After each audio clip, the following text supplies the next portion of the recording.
नमस्कार, मी पंजाब आज आहे 22 मे 2025. कालच मी रात्री एक व्हिडिओ दाखवला की लाईटवर किडे आले तर मी म्हणलो तो 24 तासात पाऊस पडणार. तर पाहू शकता ही आमची इथली लेंडी नदी आहे आणि लेंडी नदीला भरपूर असं पाणी आलंय. पाहू शकता ये बाहेर. आणि आता सकाळचे 5 वाजलेले पाहू शकता इतकं जोरात पाणी वाहत आहे. आणि राज्यातल्या या ठिकाणी 22 मे पासून परत राज्यातल्या शेतकऱ्याला सांगू इच्छितो की राज्यामध्ये 30 तारखेपर्यंत असाच ओढे नाले नदी वाहणारा पाऊस पडणार आहे म्हणून हा अंदाज लक्षात येतो. मुंबईला देखील मुसळधार पाऊस पडणार आहे म्हणून मुंबईवाल्यांनी सतर्क राहण्याची गरज आहे. राज्यातल्या सर्व शेतकऱ्याला सांगू इच्छितो की राज्यामध्ये पूर्व विदर्भ, पश्चिम विदर्भ, दक्षिण महाराष्ट्र, उत्तर महाराष्ट्र, कोकण पट्टी, खानदेश, मराठवाडा 22 मे पासून ते 30 मे पर्यंत असा नदी ओढे नदी नाले वाहतील असा पाऊस पडणार आहे म्हणून हा अंदाज लक्षात येतो. माझी सर्व शेतकऱ्याला विनंती की विजा कडकडत असताना झाडाखाली थांबू नका.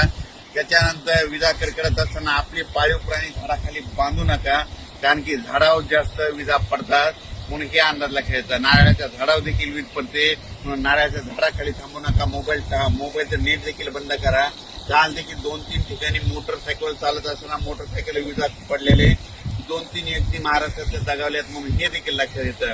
आणि राज्यात सांगायचं झालं तर म्हणजे हा पाऊस 30 तारखेपर्यंत दररोज 2-2 दिवस वेगवेगळ्या भागात पडणार आहे आणि जमिनीमध्ये चांगली 1 फूट वर जाणार आहे म्हणून हा अंदाज लक्षात येतं. सांगायचं झालं तर हा पाऊस सांगायचं झालं तर सर्वात जास्त मुंबईला पडणार आहे, नाशिककडे पडणार आहे, त्याच्यानंतर कोकणात पडणार आहे, कोल्हापूर, सातारा, पुणे खूप पडणार आहे, म्हणजे नगर जिल्ह्यात देखील खूप पडणार आहे. आणि त्याच्यानंतर मुंबईकरांना सतर्क सांगू इच्छितो की तुमच्या मुंबईलाच जनजीवन असं विस्कळीत होईल असा म्हणजे 27, 28, 29 देखील पाऊस पडणार आहे म्हणून हा अंदाज लक्षात येतात. राज्यातल्या सर्व शेतकऱ्याला सांगितलं की तुम्ही तुमची स्वतःची काळजी घ्या, आपल्या पाळण्याची काळजी घ्या म्हणून हा अंदाज लक्षात घ्यायचा. राज्यातल्या कालच मी एक व्हिडिओ टाकला होता की मी म्हणलो होतो लाईटवर किडे आल्याच्या नंतर बघा 72 तासात पाऊस येतो का नाही. म्हणजे काल 21 मेला टाकलं, हे बघा 22 मे. तर हे असा निसर्ग संदेश येते. आणि आणखीन एक सगळ्यात महत्वाचं सांगतो, हे 15 मे ते 30 मे दरम्यान ज्या गावात जास्त पाऊस पडला त्या गावात पावसाळ्यात जास्त पाऊस पडतो आणि त्या गावाला झुकतं माप राहतं म्हणून हे सगळ्यांनी लक्ष घ्यायचं. हे कोणताच तज्ञ तुम्हाला सांगणार नाही.